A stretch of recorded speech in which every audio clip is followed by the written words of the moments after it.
Yearbook. On this show, we pick pieces of pop culture that were important to us in a given year. We then discuss memories and dig into those movies, albums, shows, and more. I'm Brad. I'm Pete. And I'm Giff. And we are back for... Is this our... Where are we at here? I don't even not our last one. know anymore. No. We've I've got lost track. five Mondays in this month, so we are we're at the midway point now. We're This on is our the third October Yes, it's gonna episode. be Yes. 2 more episodes after this one. After this one, yes. In October. There is an original one next week again. And then just We're a right in little the quick... smack middle of the yearbook. Mhm. All we'll say is at the end of the month, coming out on Halloween Day, Gifford has another awesome game planned that you can Yes. play along with. It's going to Would you be just- fantastic. Would you say it's spooktacular? That's how much I believe in you, Gifford. I don't Yeah. know anything about it, but I know it's going to be fantastic. Well, Epic. it's basically the Epic. same thing that we did for the Minnesota movies, where my modified initials game, but it's all about the horror movies, Horror movies? throughout the years. Yes, and horror movies. Yes. Nice. Debbie Does Dallas, Caligula. Oh, All boy. All right. That's a I'll good be stuff. studying the initials. And, So,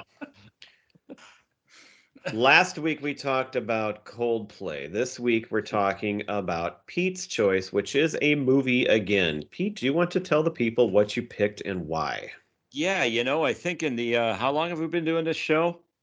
Over 2 a year and a half almost, now. Yeah, Mhm. almost 2 years. I think this actually kind of taps into a new genre that I'm not sure that we actually hit on before on the show. Have we done any action, like just straight up? Oh yeah, we did action? Mr. and Mrs. Well, Smith. Mr. and Mrs. Smith Oh, wasn't I long ago. guess. No, that was also more comedy. That was comedy. It was a little more Yep. comedy, but However, what I had no idea was this is the same director again, Doug Liman. Yes. I had no idea. Mm-hmm. So there is a definite connection between those two movies. That's correct. So Yeah, this That so guy this- really had the big time going there for a while. This is probably our first pure action movie, I would Yes. say. Without any intentional comedy. I Right. think so, because we did not do Die Hard over Christmas, did we? We did. No, we will do Die Hard, but we have not yet. Good. Right. That was the other one that I thought of, because you're always talking all the time about that one, and we may even touch on it this episode. But without further ado, I'm just going to say this movie is one that my wife, by the way, action is easily her favorite genre of movie. So we've and learned. so- yes. You yes, never and shut up so- about it. I know, right? Jenny And, interaction movies. That's right. I prefer the horror movies, like we just talked about a moment ago. What did you say there? With an H. Horror. There's an H in the other one, Anyway, too. Oh, that's true. the all-time favorite movie of that genre is the one that we're going to be talking about tonight. Her favorite all-time action movie / franchise is the Bourne Identity franchise. The Bourne Identity, Bourne Supremacy, Bourne, what are the Ultimatum? Ultimatum. There's Legacy. Jason Bourne. And then Legacy there's Jason too, Bourne. yes. Yep. Yeah, so so this was the year that the original Bourne Identity came out. This is the one that kicked off the whole thing. And so it's based on a book. And so just like talking about the movie, I don't know if anybody has any special memories of it. I don't really remember going to see it for the first time, but I will say that just any time that we're looking for a movie, that's one of the first ones that Jenny wants to pick out. So I've seen it 100 times, it seems like. But Here's what I remember. I saw it in the movie theater. That's Mhm. it. hey, Yeah, and Yes. I think I was confused watching it. That's my other memory. I don't know.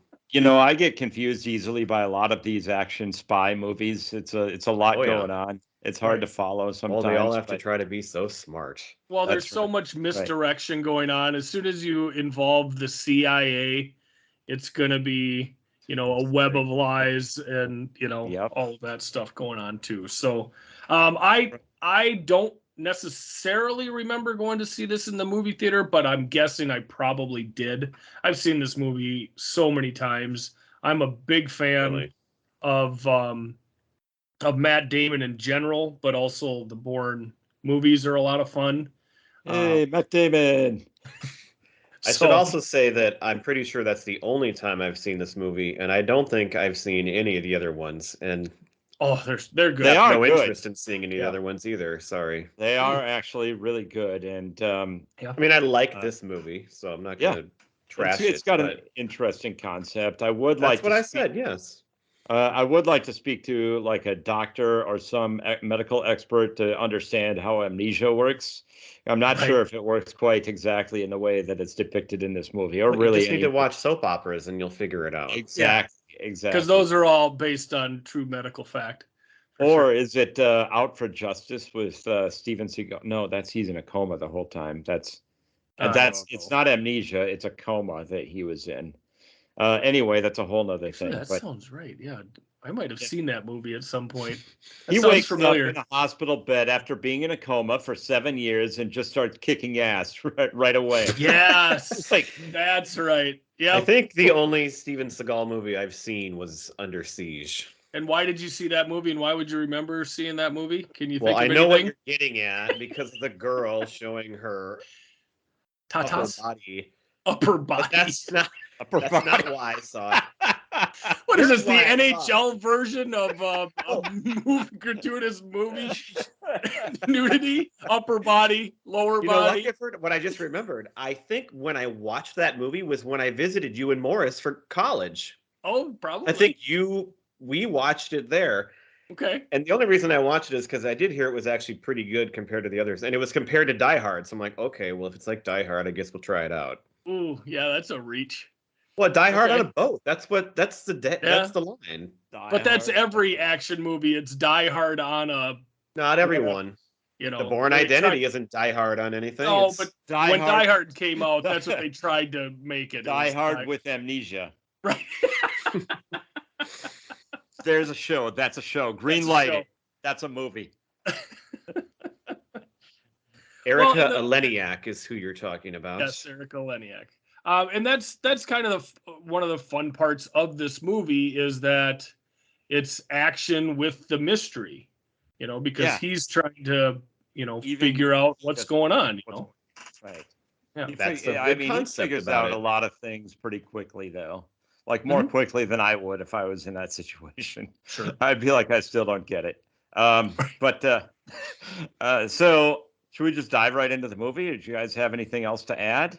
Well, I wanted to just mention, like Brad said, Doug Liman is the director, and he did Swingers.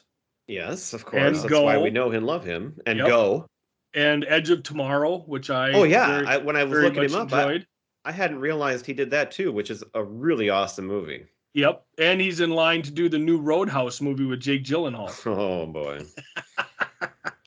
So that was one of the things, and then the only other thing I wanted to hit on was the other actors that were up for the role of Jason Bourne. Go for it. I've got Brad Pitt, Russell Crowe, Arnold, Tom Cruise, and Sly Stallone were the ones that I found. I don't see a who's who of action movie stars. Right. Yep. Yeah, I don't see Arnold or Sylvester Stallone in this one, even back then, and it's 20 years old, but it seems like that they would have been a little old for the role. Well, yeah, you associate it with a younger actor now because it was Matt Damon. And maybe it would have been a whole different movie. Maybe it would have been better. I don't think so, though, because I think Matt Damon is a phenomenal actor. The only two notes I had down before here is that this movie was only 5 years after Good Will Hunting, and it feels like this movie isn't that old. Like, I feel like when I think of this movie, I don't think of 2002. I think of there being this big gap where Matt Damon became this big star, and then it was later, like 5-6 years later, but that's not true. And I also think he's 32 years old, and he just looks very young for 32 years old. So you do think of a young person. Yep. When you watch this. And Arnold and Stallone, they would not be young at all. They would have been kind of past their prime of kicking ass. And so I think that Matt Damon, 32, is probably like right in your prime physically. Kicking ass prime. It seems like that's the point where he would have had a good amount of experience combined with the, the physical attributes that you need to have for this role. So, right. Because the experience, even though he forgets who he is. He remembers. That's one of the weird things. He remembers how to do a lot of this stuff, and he's got, It's very selective amnesia. It's very selective amnesia. Yes. Well, maybe that's how it works. I don't know. And for me, this was, another one in the line of him portraying like a golden boy type character. I mean, the first one, you got Good Will Hunting. Yeah. He's the bad boy with the, unbelievable brain and, what would you call it? Eidetic memory and ability to, think like he does. The Rainmaker, he's a young lawyer coming in to, take on the big guys. Rounders, even, he's I was going to say law student trying to be a law student, but he's a poker genius. And this is kind of in that same line where, you come to find out his previous self, as an assassin, is a horrible person, but now he wakes up and he's just a good guy, but he's got this secret and he can just kick ass and take names. It just seems like he has that line of roles where he's kind of a golden boy character, and this is just another one of those in the Wasn't line. he? Is he a bad person or is he just a good assassin? Well, you're kind of looking at. I mean, because that's fair. We'll get to it because the whole. Wasn't he like a serial killer in The Talented Mr. Ripley?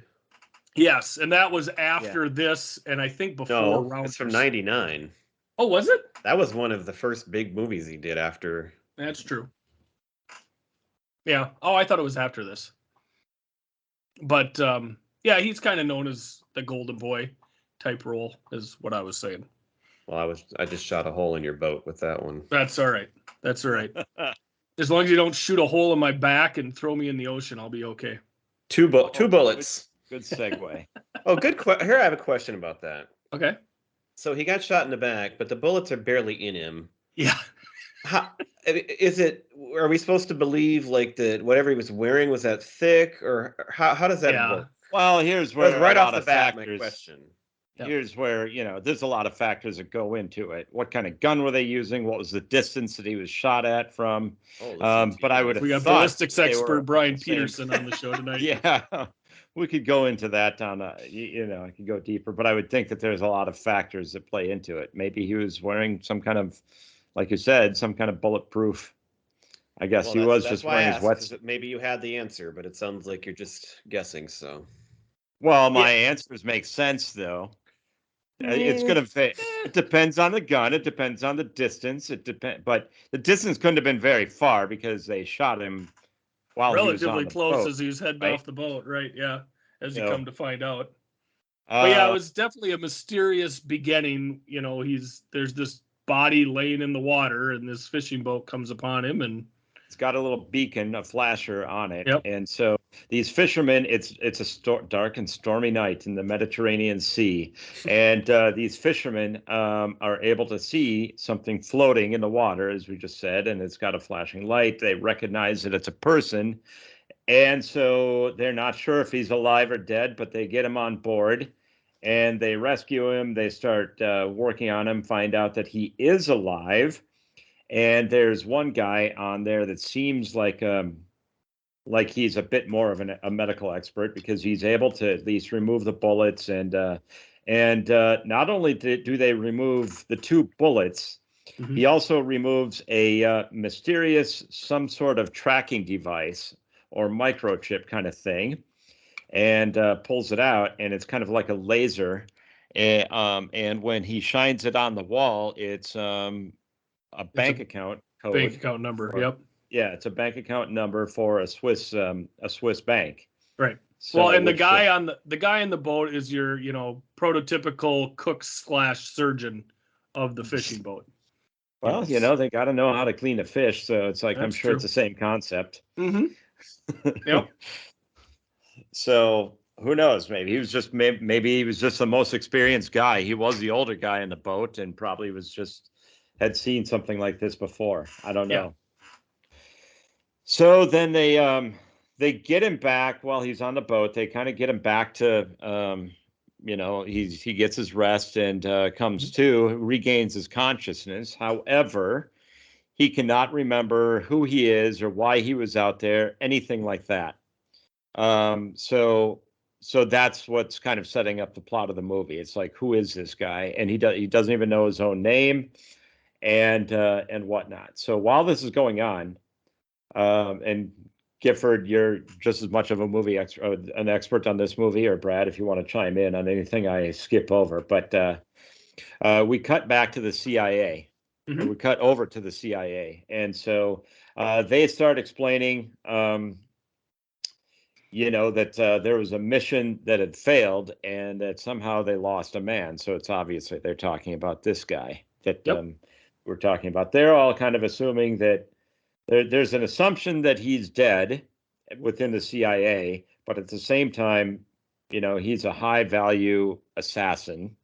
So they need to make absolutely certain. And if this mission failed, as I understood it, it was making this director guy. What was the director guy's, the boss kind of guy? Well, What you was his had name? Chris Cooper is Conklin.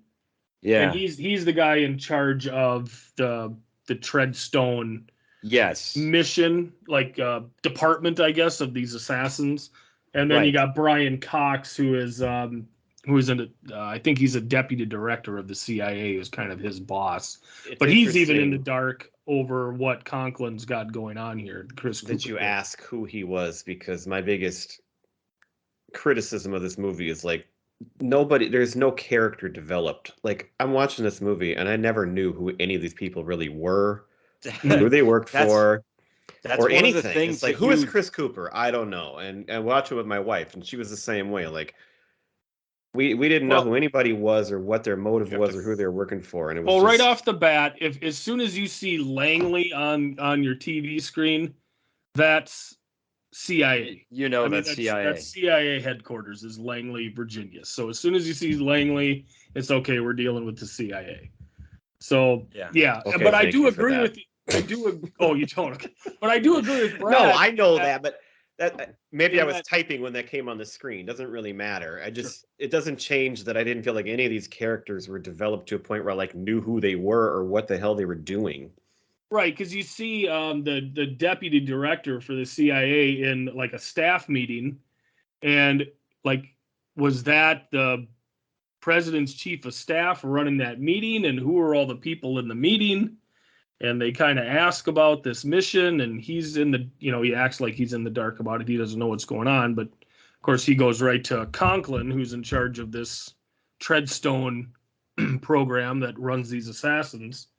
And right off the bat, again, it's the whole Conklin doesn't want to give away too much information to his own boss regarding what's going on with this program. So I'll just finish this right now because then I don't have to say that anymore. But it's Clive Owen and Julia Stiles were in this movie, and they were pretty big at this time. But I forgot they were in it. They barely speak. There are two more characters. Shouldn't they have? That was what my question throughout the whole movie was who is anybody in this movie? Right. And why don't they have more to say? It was that ties into the Julia plot Stiles' itself. role was just there was nothing there at all. But you'll see Julia Stiles' character in the next at least 3 movies. Isn't she in the original trilogy? Yes. She remains. I guess I don't remember if she remains in the Jason Bourne and the Bourne Legacy movie, but yeah, she's a bigger role in the anyway. By the way, that was my biggest issue with the movie. It was entertaining and fun, but that was my biggest issue that I continually had. Sure. And my wife backed me up on that. She has a role in the if you go to Universal Orlando and go on the Bourne the stunt show, whatever the Bourne Experience or something like that. I've been to Universal twice in the last 5 years, and I never saw a Bourne anything there.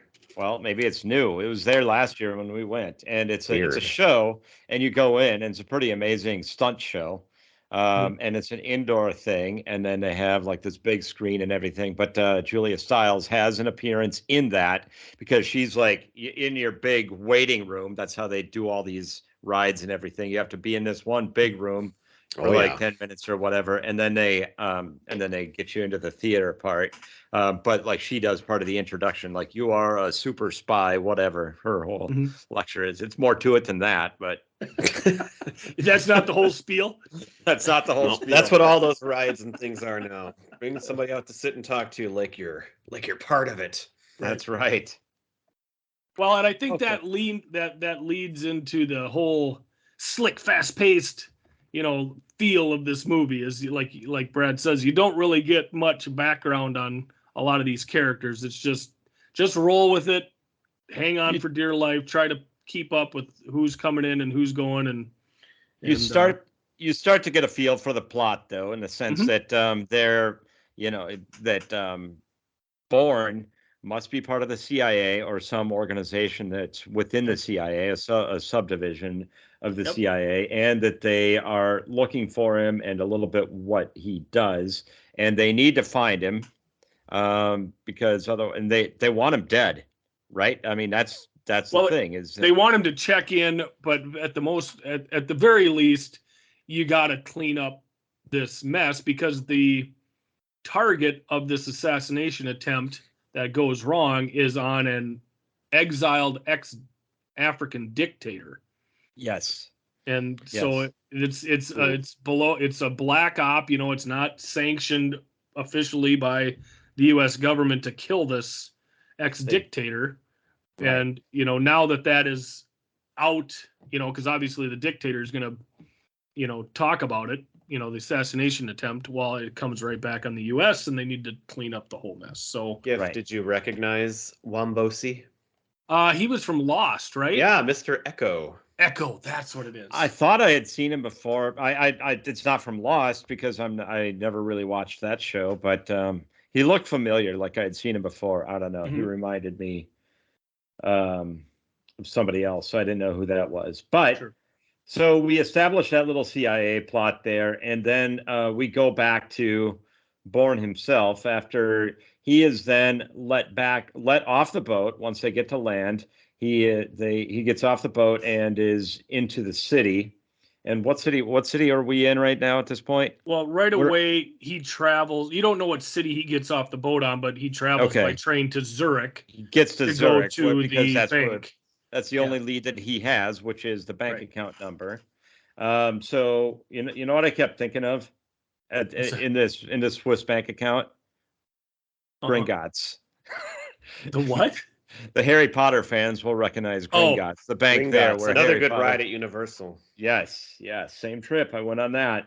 But he goes to this Swiss bank, and it's kind of similar to Gringotts, where he has to go through all these biometric security things, and he gets taken to his safety deposit, extremely secure safety deposit box, and he's let off, and he starts to discover, just like in Harry Potter, he starts to discover a little bit more about who he is, because that happens in Harry Potter as well. But but he starts taking out, there is a whole bunch of passports and IDs with the most common one, but they do have some different names on them. But the most common one is Jason Bourne, which is how he kind of figures out that must be his name. But then there's all kinds of money in there, international currency, and there's a gun, which when he's all done, stupidly, what's the one thing he leaves behind? The gun. It's the gun. Yes. Yep. Now, I'm not a pro Second Amendment guy by any means, but if I was in that situation, I think that I would have taken the gun in that. Sure. It seems like it might come in handy if you wake up with gunshot wounds. Yes. Maybe somebody's after you. You might want to be able to defend yourself. Right. Right. So he does take as much money as he can. He does take some of the fake passports. I think he takes just about everything. He takes everything but the gun, except all the gun. money. Yeah, all the money, all the IDs, everything that's in that safety deposit box, with the exception of the gun. That did jump out to me. It's like, why wouldn't he just take the gun? Right. I mean, just because he thinks he knows karate and is able to kick everybody's ass. He kind of does, yeah. But right, there's that there's going to be a time where he's going to need a gun. Correct. And he, of course, it was the night before he goes to the bank, isn't it? Where he's sleeping in the park, and he suddenly realizes he knows how to speak German, because these police officers come up to clear him out of the park that he's sleeping in. He suddenly realizes he understands and speaks German and also understands how to defend himself and kick the crap out of two men with very, very little effort. Right. Yeah. He just basically, it's the two cops. He kicks their ass, knocks them both out pretty much, and is just able to get away from that situation. Right. It leaves the gun again in that situation as well. Yeah, that's right. Yep. Yeah. Huh. He's against guns. He is. That's evidently. good. Pretty amazing. He could be a Duke boy. If Jason Bourne doesn't need a gun, then does the private citizen? Does every private citizen need an AR? That's going to go. I don't want to get too controversial in this episode. Please don't. If you can defend yourself in hand-to-hand combat like Jason Bourne does, you probably don't. That's probably true. But if you have as many people coming after you as he does, I don't know. Anyway, so then he starts to realize and become suspicious, and this is partly because of his observational skills that he picked up in the CIA, which we come to find out a little bit more about later. But he starts to realize that there are people following him and watching him wherever he goes. And so now all of the stuff from the safety deposit box he put in a very distinct red backpack that makes it very easy to see that that's an important bag. And the red backpack I wrote down is quite a prop. It's almost like a character unto itself. Very good, very well done. It really. I like to think that it inhabited his soul. Is where I'm going. No. Well, it might be a little far, but it had a shitload of money in it and passports. Yeah. So the red backpack sees was society. Correct. Yes. The dog. So he sees all these people following him. The police are closing in on him. So he quickly ducks into a U.S. consulate so that the police can't nab him. Correct. And then he's trying to figure out his next move while in there. And of course, that doesn't go well for him because he's immediately recognized, and a guy comes out to get him. And of course, that's when he, takes off within the consulate, kicks the crap out of some guards and is running around the consulate trying to escape. Importantly, before the chase really happens, though, right? He sees this woman that's in an argument because they're not going to let her onto the train. Because I guess it's because she didn't have the proper credentials and whatnot, right? And so was that it? And so she could not board. Well, it didn't have anything to do with the train. I think it just had to do with her visa status. That's what I'm saying. Yeah. That's why they wouldn't let her pass, though. They wouldn't let her into the country or out of the country.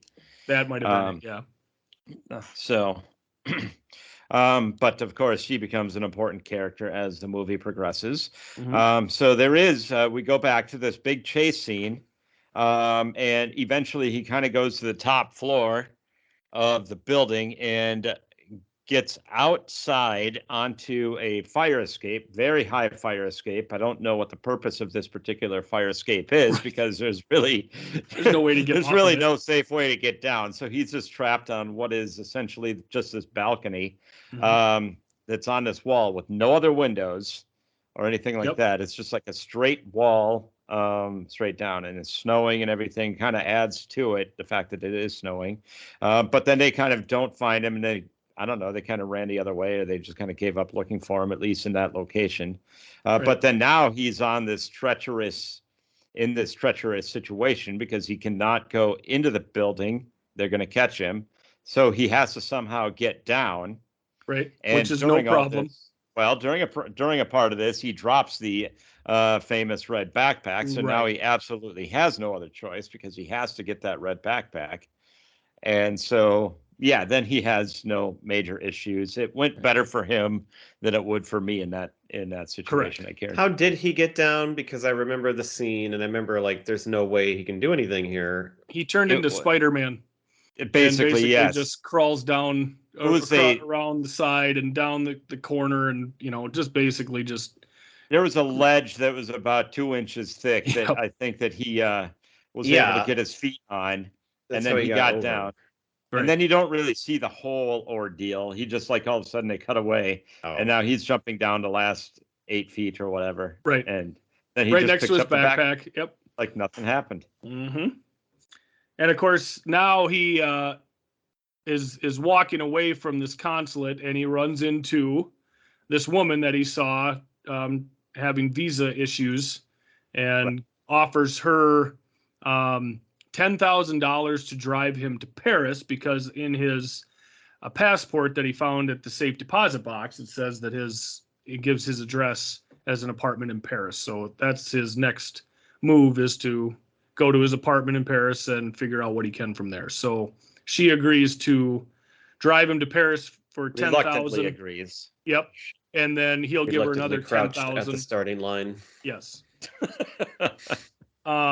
So basically $20,000 to drive him from Zurich to Paris.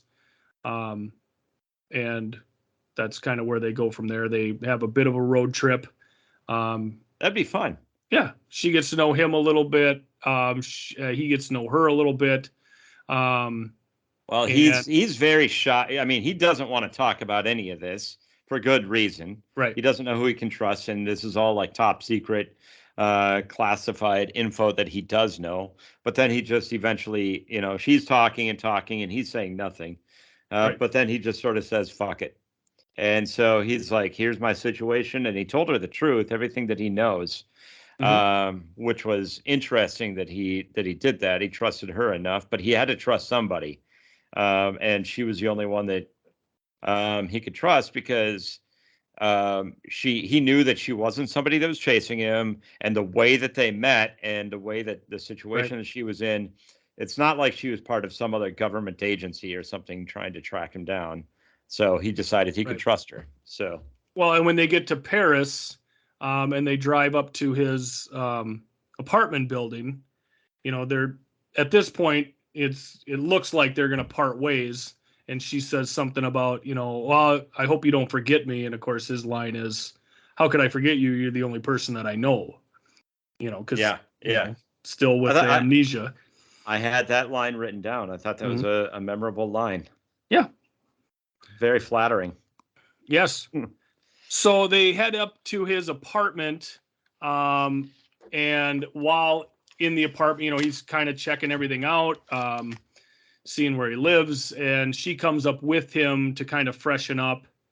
And I think at that point they were thinking, well, then she'll take off or whatever from there. But there's an excellent action scene in the apartment. I don't know if you wanted to get into that. We absolutely have to get into that. Well, first, I think before the action scene, he's making some phone calls again, trying to figure out who he is, because one of the other names that he found, one of the other aliases for himself, was John McClain. Yes. And so he calls. I don't know how he got Michael the number Caine. to call. Well, it's just he basically dialed the last number on his office phone. Okay, and that's where he started from. Yep. And he said he was looking for John McClain, and they said, "Oh, I'm sorry to inform you that your friend died like 2 weeks ago," or something like that. So basically, it was a hotel that was connected to that number, and that's where he had stayed before getting onto this ship for the assassination attempt. Basically, right. Yep. And so now he's on edge, because he knows he's being followed. Somehow he puts it together that he is being followed based on the fact that John McClain is dead. So somebody's going to want to make him dead too. I think that's how he kind of put it together. And then it was sort of just, walking around the apartment, but he's obviously suspicious. The girl is trying to take a shower, but she's getting no hot water. And so she doesn't know any of this is going on. Correct. So he just tries to keep her at bay, and then all of a sudden some guy just smashes through the window. Correct. It's like, is that the right technique? Is that proper tactics on how you would go after a super assassin like this? Just rappel through a window and that's kind of like the guys at the end of Christmas Vacation. The end of Christmas Vacation. Just yep. pour right in there. Here comes Santa Claus. Yeah. So what we see. Oh, that would have been great if they played that during the scene. So what we saw a little bit earlier in the film is the people at the CIA running the Treadstone operation. They sent out messages to other assassins. Basically, what I always thought was these are basically other Jason Bourne type assets that they have. They're just other assassins that are out in the field, sleeper agents, and this was a guy who was sent by the CIA by Treadstone to kill Bourne, and he intercepted him at the apartment. So we have this awesome hand-to-hand fight scene. And what if he had kept that gun? The scene could have been a whole lot shorter. Would have been over pretty quick. But this is the first time you see the use of common everyday items as weapons that Bourne uses. In this one in particular, I think he uses just a ballpoint pen, right? Just a plastic pen as a weapon. Right. Yeah. Yep. Yeah. And like in one of the other ones, I think he just uses a book as a weapon. You know, it's just whatever is at hand suddenly becomes lethal in his hand, which is cool. And the fight scenes are all, close combat, hand to hand, rather intense and, brutal, but they look real and they're, I think they're cool. I really enjoyed it. But what I took from this was the guy who came to kill him almost seemed robotic. Yes. Like one time he gets knocked down to the floor and he just it's like he just raises up from the floor straight. Yeah, I wrote down that he was cartoonish, how he could just keep popping up. But then at the end, it's like a cartoon too, where he just jumps out the window. He died the same death as Wile E. Coyote. That's a really, really good comparison. Well, yeah, he basically knows that he's going to lose the fight, so he just awkwardly jumps out through a broken window over a ledge and falls to his death. He wasn't interested in trying to save himself. It's like, oh, I guess I'm going to lose. I guess I'll make sure to kill myself so this guy doesn't get any information from me. But still a cool fight scene. I really enjoyed it. Yeah, it was. And the suspense of the whole scene, kind of the way they kind of built up to it was pretty cool. Right. So now we've got like a crazy police chase in the city because this kind of chaos started, it drew attention. And so now Bourne and the girl, what's the girl's name, by the way? Marie. Okay. Yeah, Marie. So they got to get out of the city. Because that drew a whole bunch of attention when that happened. And so there's this crazy police chase. And there's a motorcycle. All these cops are chasing him, and then there's this one motorcycle cop in particular, which this is the part that I had written down because the motorcycle cop had like a 2-foot following distance on the car. They're driving a car. It's like if he'd have just slammed on the brakes, that would have taken him out right there, but he didn't do that. Did this chase with this little car remind you of the Italian Job? It's thought exactly the same thing. Well, it's a mini. Great. It's a mini that Marie has, and of course the Italian Job came out a year later. Yep. And it was all the new minis and in that movie, and which was awesome. So this was a Mini Cooper? Yeah, it's a mini. Oh, I just thought it was a small car. I didn't notice. No, during the chase scene, you can see him while he's driving and on the steering wheel, in the middle of the steering wheel, like where the horn is. It says Mini right on it. That's a Mini Cooper. Also, did you notice that the cop cars in Paris here only had one windshield wiper right in the middle of the windshield? Oh, yeah. I just thought that was very interesting. Yep. Well, in this something chase I've never seen before. This chase scene is kind of considered one of the better car chase scenes in action movies of, recent years at least. I remember when this movie came out, it was a big deal people talked about. Yeah, it was a good scene. Well, and the other thing, one of the things I read about it was that if you're familiar with Paris, none of the chase scene would make sense to you because through the cuts of the chase scene, like they go from spot to spot to spot, and I guess they're not close to each other. Like where they go down the steps in the one scene, and then they cut to another spot going. You know who wouldn't like that? Dave. Yeah.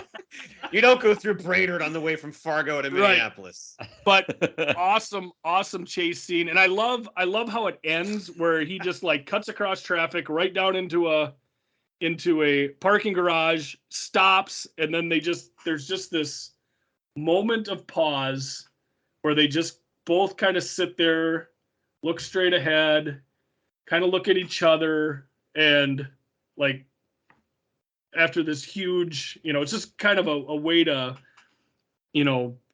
calm themselves after this unbelievable chase scene. So I thought it was awesome. It was really good.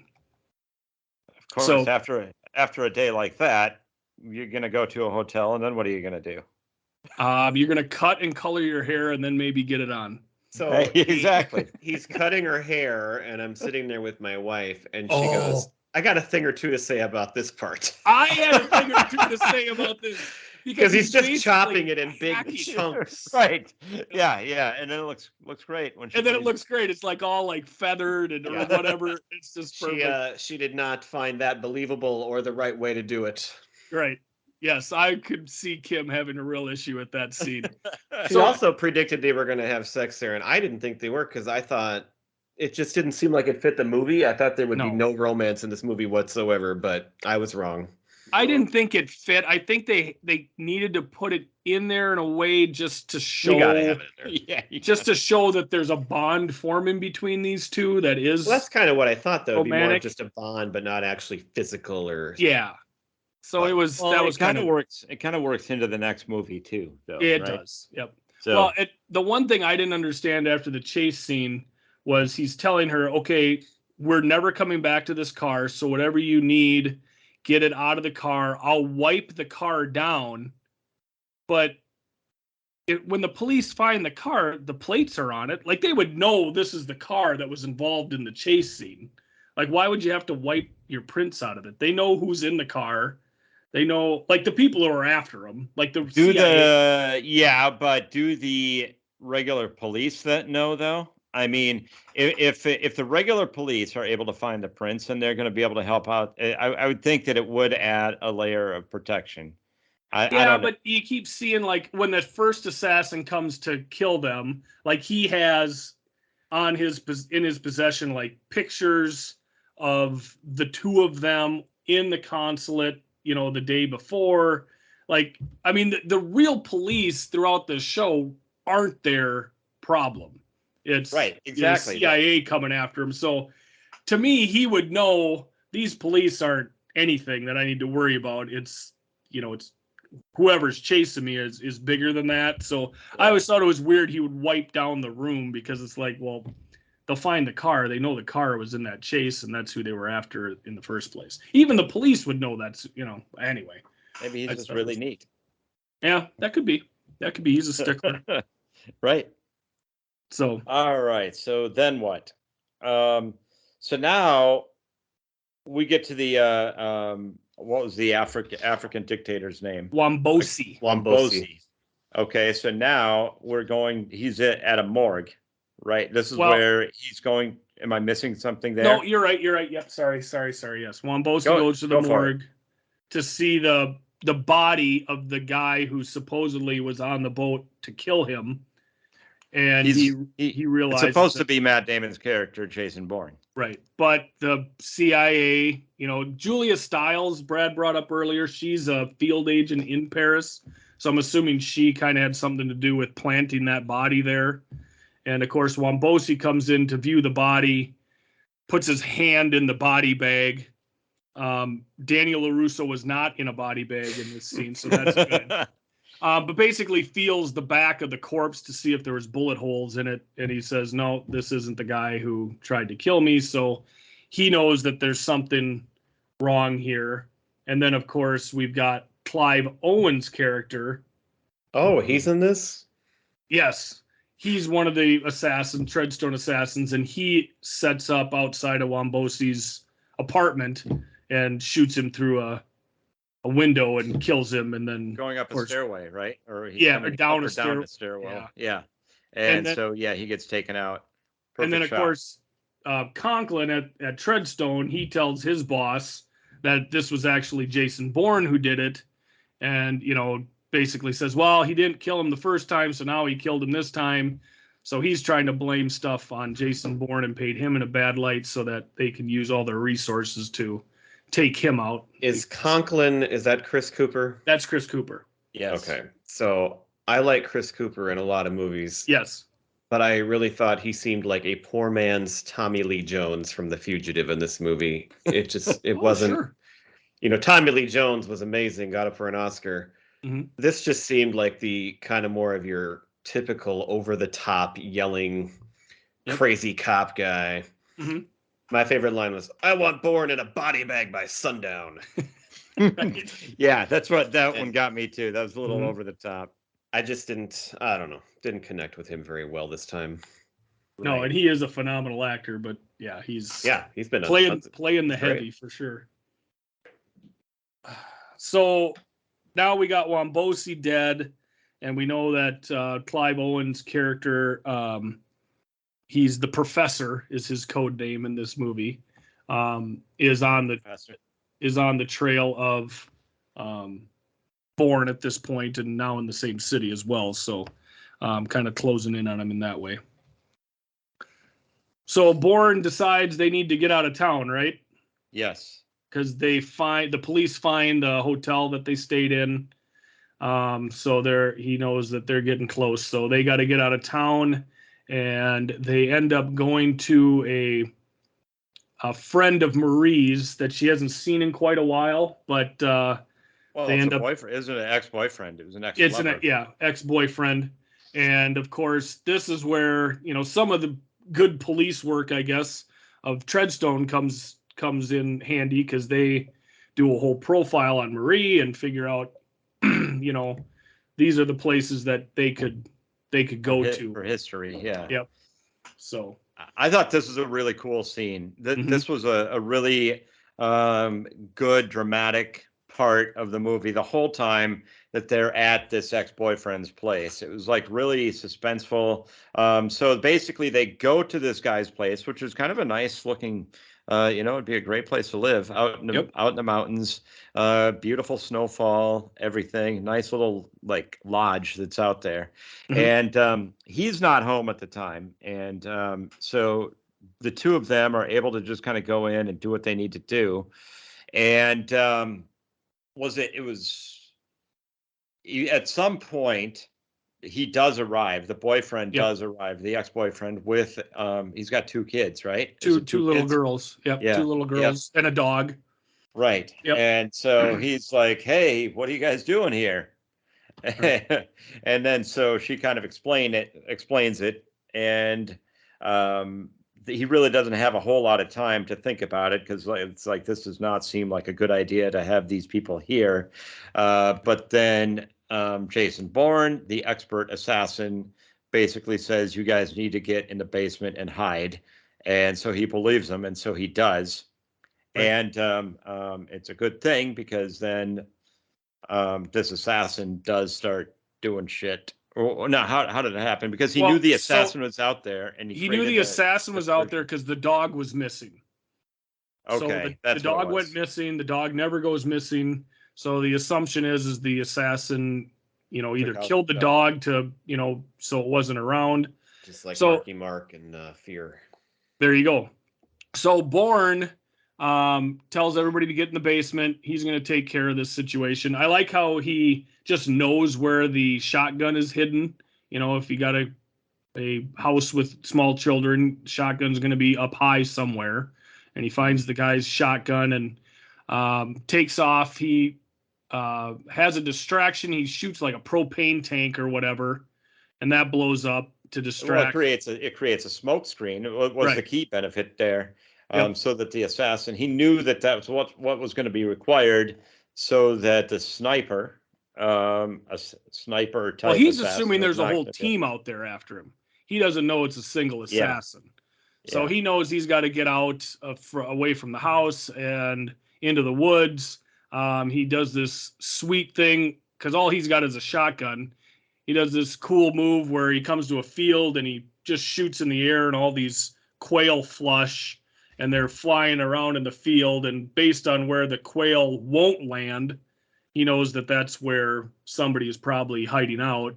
So is that why he did that? I thought Yeah. he did it because the quail, then the birds created noise, and that allowed him, because it allowed him to run through the woods quicker or sneak around a little bit better. But I didn't pick up on that was Yeah, the reason they did. he watches the birds in flight to see where they avoid, because they're gonna go land. So he knows that if they avoid a certain spot, that there's got to be somebody there, waiting in ambush. So that's, he can kind of pinpoint maybe where they're at, and then he can move into position to make his kill. So how did you pick up on that? Because it's not like he's out there talking to himself going, hey, if I just shot a noise wherever the quail won't land, that's where I know he's at. Well, as a hunter myself, I have delved into hunting the most dangerous game in the past, and maybe I'm saying too much, but that's just one of the tricks of the trade, Pete, of trying to figure out where your prey may be. You hunted man. That's right. So he basically gets the drop on the professor and shoots him, and that's one of the things he says, where's everybody else at, where are your other guys at? And this is where he comes to find out that this guy is an assassin just like him. We always work alone. The professor is familiar with Jason Bourne. They're in the same program. They talk about the headaches that they both get, and basically the professor dies, and he takes something off of he takes a phone off of him, right? He ends up with a cell phone, and that's how he's able to find Chris Cooper's character back in, I'm assuming it's Paris again, right? Yeah well, yeah, that's right. And so that's when eventually they wind up back in this dark apartment where Chris Cooper is. And that kind of sets up this little showdown and conversation that they're having.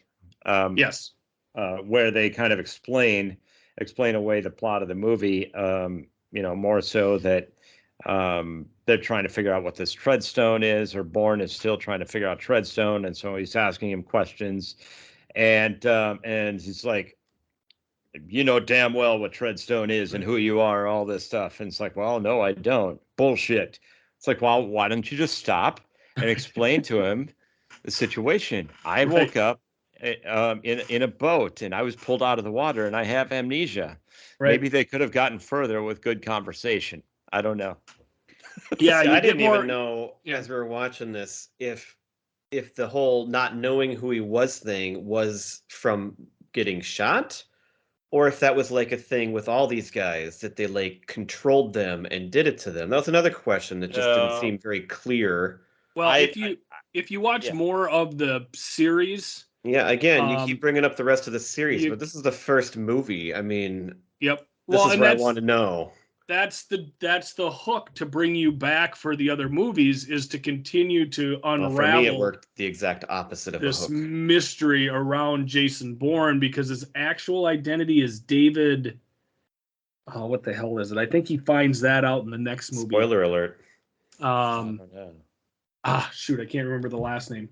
But anyway, in the later movies, you find that he was recruited into this program and trained as, a super assassin and all of this stuff. But that's a fair point, Brad, is that he doesn't, even if he figures out, if he can remember who Jason Bourne is, that's still just one layer of the onion that needs to be peeled to figure out the whole conspiracy.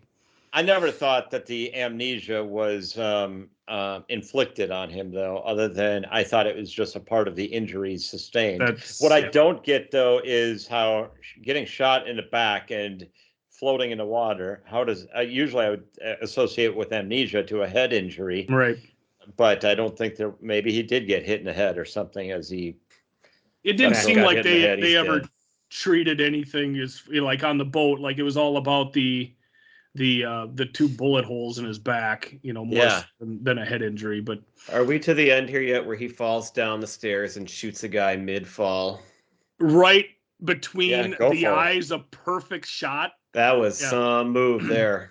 Yeah, I don't think the whole falling 5 or 6 stories and breaking your fall with a dead body is really a way. No, oh yeah, I don't that's think right. that The would dead work. body too was part of how he did that. That was Right. See, to me, that works with a water landing because the body would break the water. Yeah, it's like a raft. It's like landing in a raft. Yeah, but here where you're falling on a tile floor, like I don't think just happened to fall on some dead dude, that you It's rode gonna down. cushion the fall a little bit, but it's not gonna. Right. It's not gonna like save. You're not just gonna get up and walk away from that. You're gonna have some kind of a broken bone or back injury or something. Well, maybe you should try it out, Pete, and see what happens. There you go. All right, who's gonna be the dead body? So this leads to the big twist ending because, of course, Bourne kills all these agents to get out of the building. And now we see the professor in a car outside, and he's looking at a person walking down this dark alley, and you're assuming that it's Bourne, and the professor's going to get the drop on him. And he gets out of the car with his gun silenced, and it's Conklin who walks up to him, and the professor shoots him, gets back in his car, and was it? No, I'm sorry, not the professor. It was a different agent.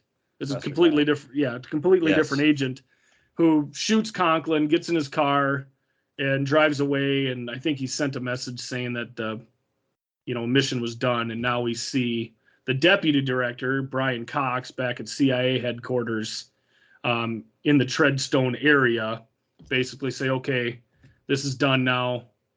Let's wrap it all up, get rid of all the files of Treadstone, and basically brush it under the rug. So Conklin was basically killed by his own people because he was, kind of running this thing haphazardly, or everything went wrong for him. So, yeah, so Conklin's dead, Bourne's alive. We see. So one thing we didn't say is after the farmhouse, Marie left with the ex-boyfriend and his kids. And so he was on his own going back to the city to go after Conklin. Just for safety. It's not like she ran away with him to be with him or anything, but it's just like they both had to go somewhere safe. So he tracks her down to some seaside little shop where she rents mopeds to tourists. And she's got the red bag with flowers in it hanging in her shop. And he shows up. And I like the line where he asked if he can rent a moped, and she asked him if he has any ID, because that was the whole thing of the whole movie was who is he? And of course he had an assload of IDs in the safe deposit box, So it was a nice way for the movie to wrap up. Back together. It had a cute little ending. Yeah, for sure. It didn't really necessarily. It was a nice ending. It didn't feel like it fit the rest of the movie, though. I mean, it was just sort of you like wouldn't call the rest of the movie cute. No, right.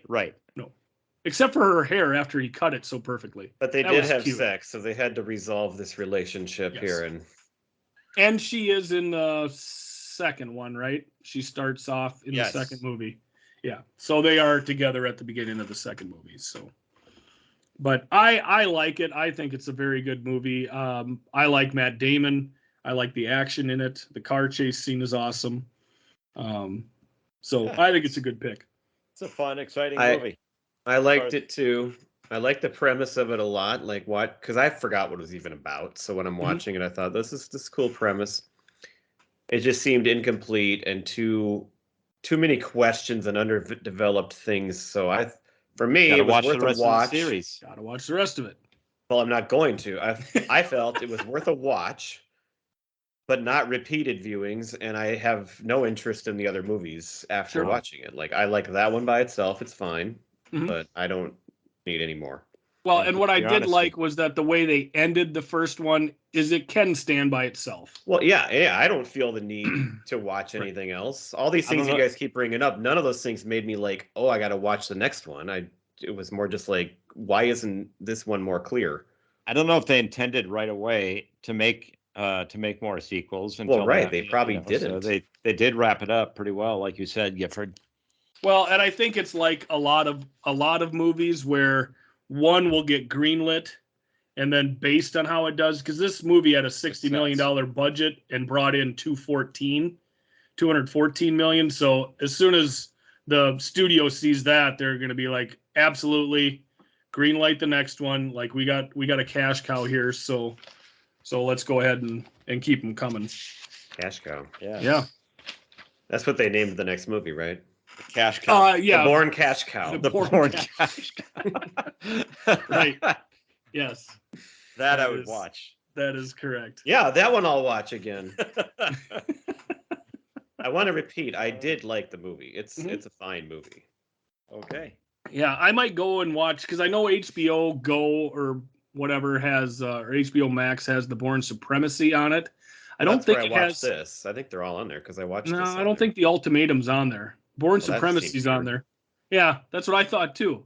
So I think I'll watch the next one when I get some time. But definitely a good movie. Good pick, Pete. I enjoyed it. It was fun.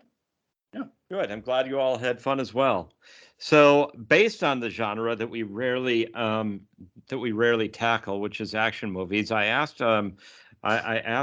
everyone on the show to come up with their list of top 5 action heroes.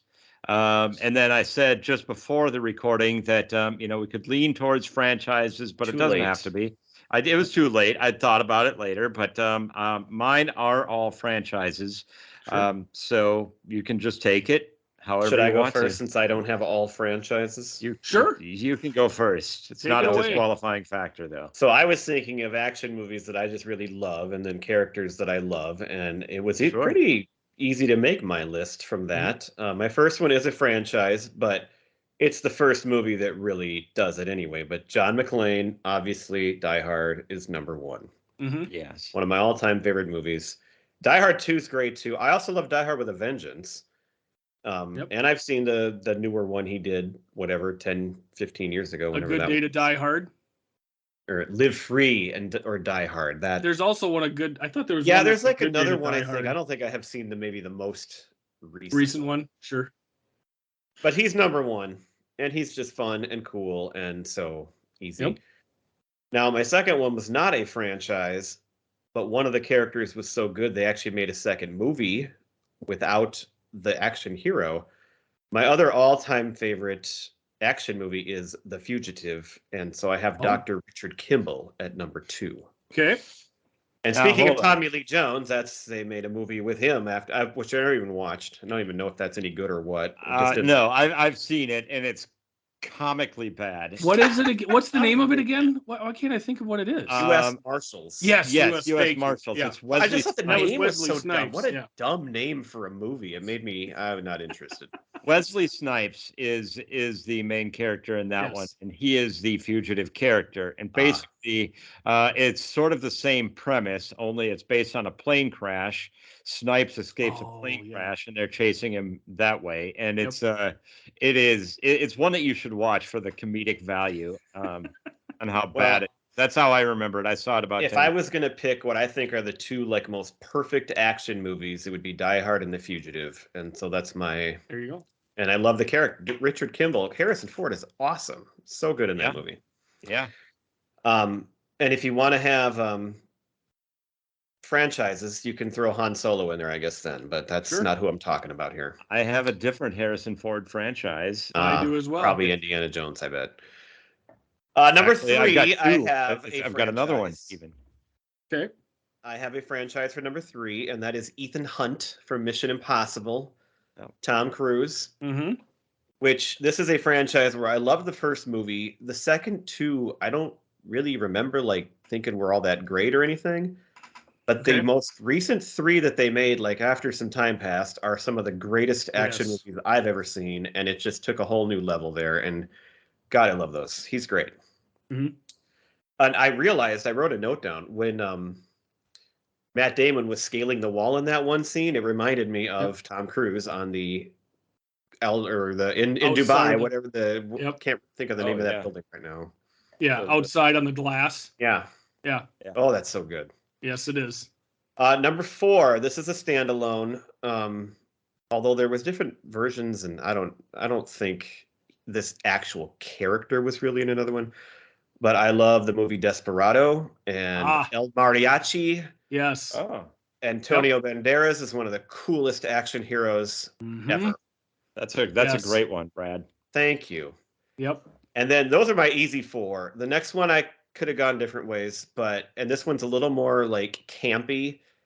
But I love Nick Cage. I love Con Air, and I put Cameron Poe as my number 5. Nice. Put the bunny back in the box. Yep. That's outstanding. So I like that list. I could watch. Those are 5 movies I could watch any day, and actually, those are 5 movies we could easily talk about on this show, and I would enjoy any one of them. Sure. Well, I'll go next then, Pete. The only one on my list, I've got some honorable mentions I'm going to start with. The only one on my list that's not part of a franchise, and that is Jane Smith from Mr. and Mrs. Smith. Oh, okay. I love that character. I think it's she's just awesome in it. I will follow that up with another Angelina Jolie, and that's Laura Croft. Oh. A couple Laura Croft. Actually, there's been 3 Laura Croft movies, too, with Angelina Jolie. I've got Frank Martin from The Transporter, played by, for Pete's sake, now I can't think Jason Statham? Jason Statham, thank you. We also got, I just picked this character from a franchise. I know he's done other ones, but Lee from Rush Hour. Jackie Chan is one of the greatest action people ever, so I'm just going to pick Lee. I remember that being a fun movie. I saw it in a theater. Yep. Up in Aiken, Minnesota. They have because that's where my wife's family cabin was, and we would go up there a lot, and we'd always watch it was like an old time theater. And I remember seeing that movie up there, and I remember that being a really fun movie. Okay. It is, yeah. I'm gonna put Natasha Romanoff from the MCU, played by Scarlett Johansson. She's in superhero movies, but she has no superhero abilities. So she's awesome. So I'll put her in there. I also have Jason Bourne, of course, Martin Riggs from Lethal Weapon. Yes. Also Indiana Jones, Luke Skywalker. I got John McClain. The T-800, Schwarzenegger's character from the Terminator movies, I have in there. And also my last honorable mention is Neo from the Matrix movies. All honorable mentions? These are honorable mentions. So my number 5. I don't want to ever hear another word about my list. I had 5 and I was done. I know. It's very good. My number 5 is Ethan Hunt from Mission Impossible. Good choice. My number 4 is Beatrix Kiddo from Kill Bill, Uma Thurman's character. My number 3 is John Wick, Keanu Reeves again. Number 2, Sylvester Stallone in Rambo. I don't know how much more of a body count you can ask for from an action guy. And my number 1 is James Bond. All right. So many movies, so many great movies. A lot of campy ones. Particular actor you would go to first then? As far as the actual action, I would probably lean towards our latest one, Daniel Craig. Because the action is just better in those movies. But then I would probably go to Connery and then Brosnan. But like with the Roger Moore ones, those are super campy movies. So there's a new James Bond actor. I think they just announced the other day. Did they finally announce it? Yeah. Okay. If I read it correctly, I didn't get his name. It's a African American guy. So there's going to be probably some controversy over that too. But big whoop! It's like the Little Mermaid. Just like the Little Mermaid. Right. Absolutely stupid controversy. But Jenny, I showed Jenny the picture of him, and she said he is very good looking. We'll say that. For sure.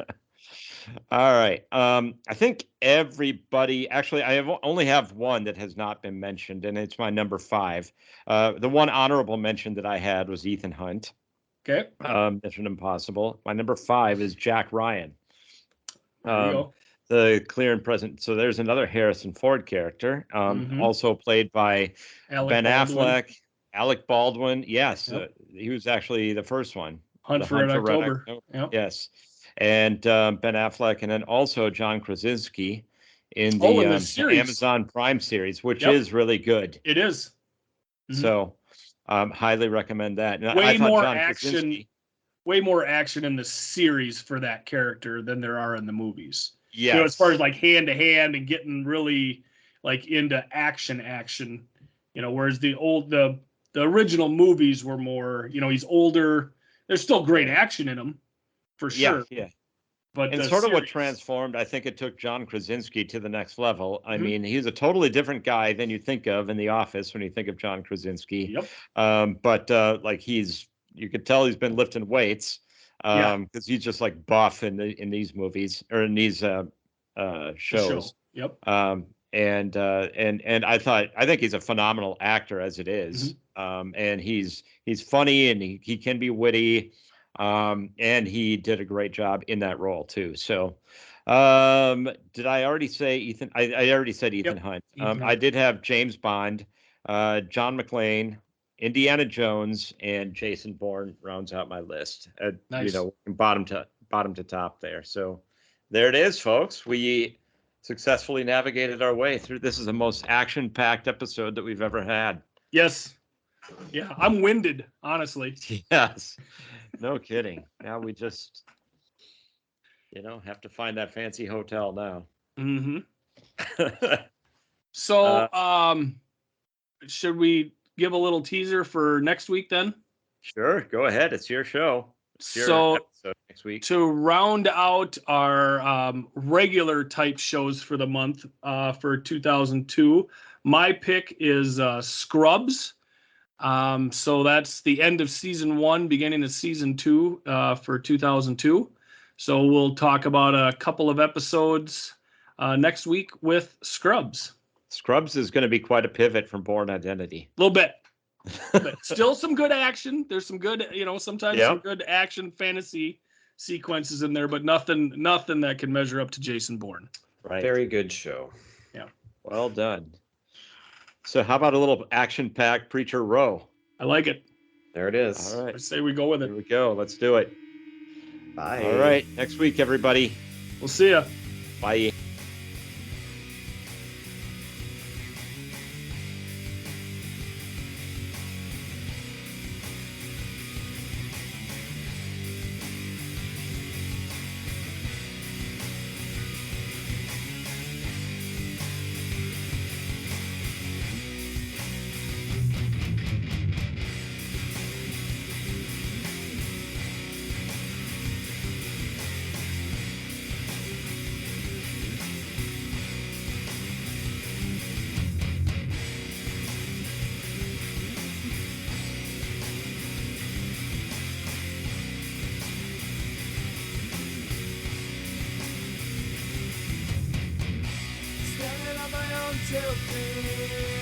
No one's here to comfort me. Sorry for what I have done. Sorry that your song is gone. 7 steps and it will be my last. Next time, tell me on my back. I turn and I look to you. I'm scared, but there's nothing I can do. Hang high if you want to.